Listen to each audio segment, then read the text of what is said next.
kita bukan kekurangan jubah, tapi kita kekurangan amanah.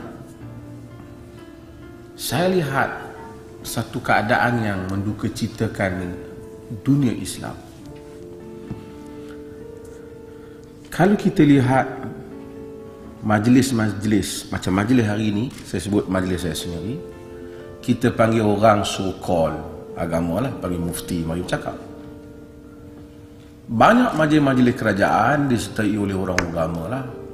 Duduklah majlis lah, kita mula dengan bacaan itu dan ini dalam majlis-majlis kita, dan pemimpin-pemimpin politik juga bercakap dengan menyelitkan ayat-ayat Quran, hadis-hadis Nabi tentang agama, elemen agama di dalam berbagai-bagai perkara.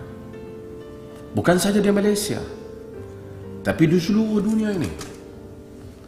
Tapi jika kita rujuk kepada indeks rasuah dunia, kita dapati tidak ada negara orang Islam yang berada pada taraf integriti yang terhormat, melainkan kebanyakannya berada pada tahap yang paling bawah.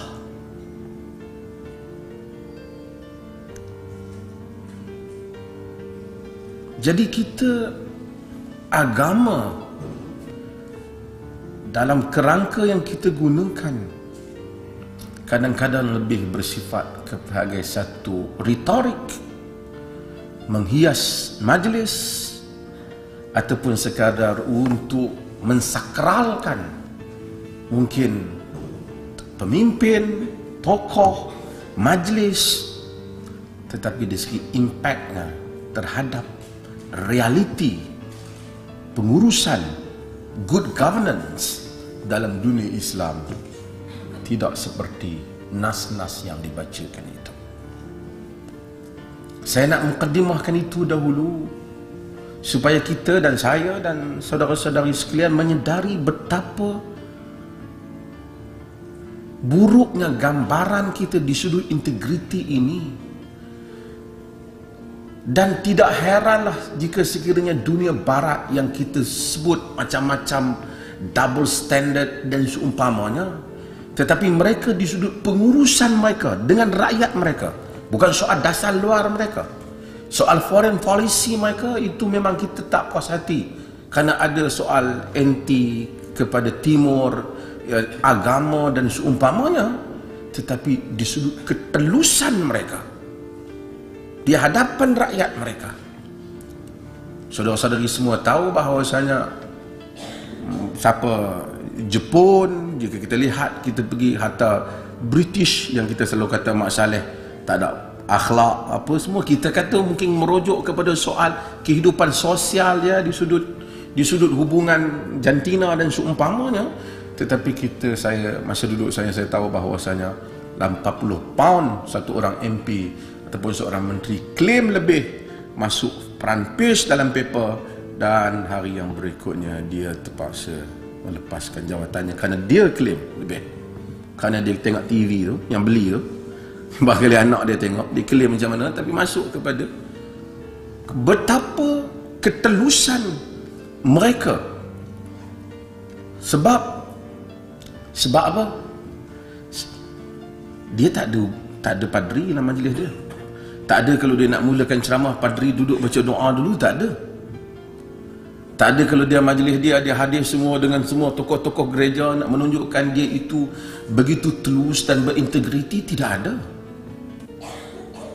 Tetapi mereka ada etika kemanusiaan yang saya ingin menyentuh beberapa sudut perbincangan pada pagi ini.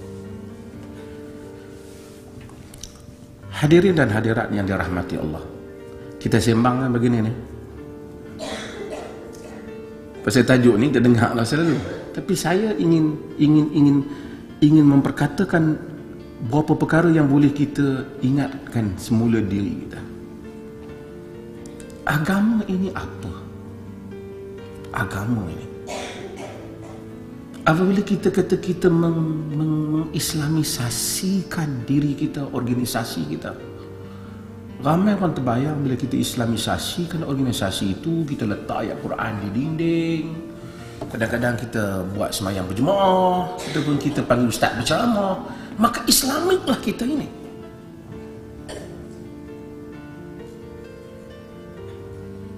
Sedangkan itu bukan core kepada satu organisasi. Soal semain jemaah ialah soal pribadi kita. Soal solat, soal pribadi insan. Soal organisasi, semalam saya berceramah di Putrajaya, saya sebut benda yang sama. Kalau kita cakap soal perniagaan, Nabi kata at-tajir as-saduq al-amin ma'asyuhada. Peniaga yang jujur, yang amanah, pada hari kiamat kelak dia duduk bersama orang yang mati syahid. Mati syahid adalah satu perkara yang paling susah dalam agama, kerana terpaksa mengorbankan nyawa untuk agama. Tetapi tokek kedai, para peniaga dibangkitkan pada hari kiamat kelak bersama dengan orang mati syahid. Kerana sukarnya untuk menjadi orang yang amanah apabila berinteraksi dengan soal wang, harta.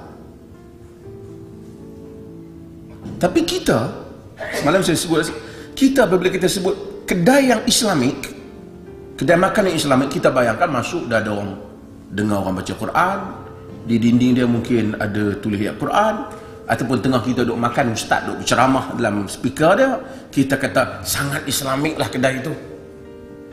Dan tokek dia tu masa duduk isi lauk kat kita pakai kopiah, Islamik lah dia. Walaupun ajinomoto dia banyak, sayur tak basuh, ikan dia bersiang tak bersih. Kerana kita mentarifkan Islam itu, yang dikatakan sesuatu itu bersifat Islamik pada luaran, tapi bukan kepada esen sesuatu perkara. Nabi SAW dalam hadis yang diriwayatkan oleh Al-Imam Bukhari, baginda SAW pada hari perang Khaybar, defend serangan terhadap Madinah. So ada satu orang, dia terkorban.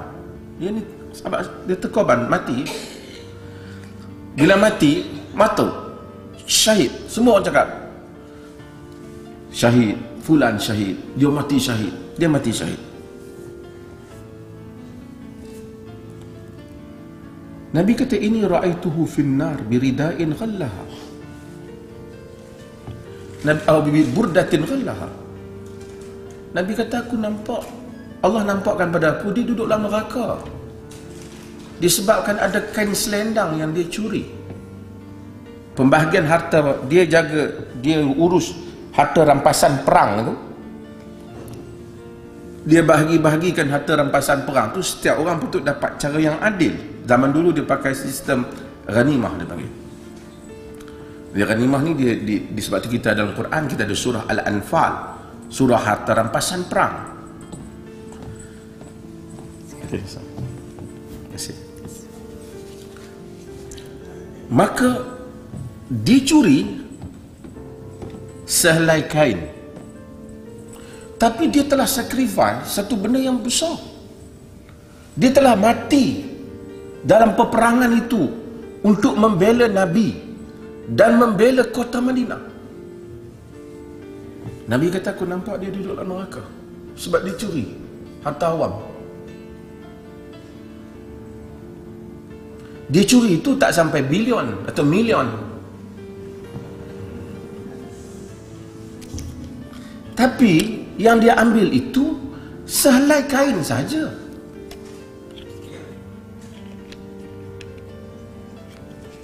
Dia tak selamat. Syahid dia tu tidak menyelamatkan dia daripada neraka. Padahal orang mati syahid masuk syurga tanpa hisab.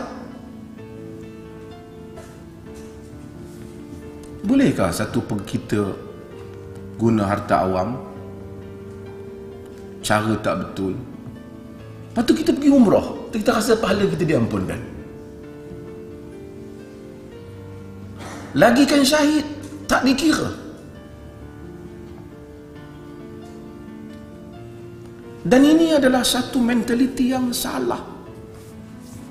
Bagi sebahagian orang, dia rasa apa saja kita buat, pergi umrah habis. Tuhan memang Maha Pengampun. Tetapi harta awam, jika semua orang boleh mencuri dan kemudian pergi umrah selesai dosa, tak ada lagi harta yang tinggal dalam dunia orang Islam. Saya bukan cakap soal Malaysia.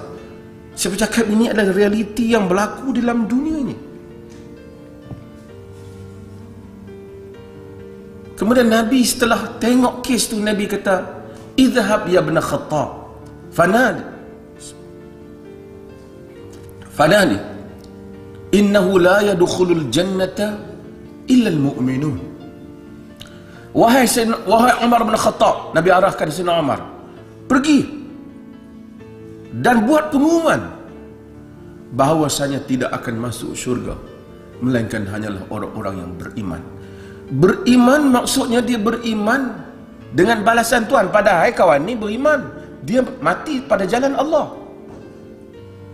Tetapi Nabi anggap tidak beriman kerana dia mencuri sehelai kain yang merupakan harta awam yang patut dibahagikan secara adil, dan dia telah pun memberikan benda itu, diambil dengan benda itu pada diri dia. Burdah ni dia ambil, ataupun rida dia ambil sehelai, tak di bau macam orang kadang-kadang duk ambil selendang, selai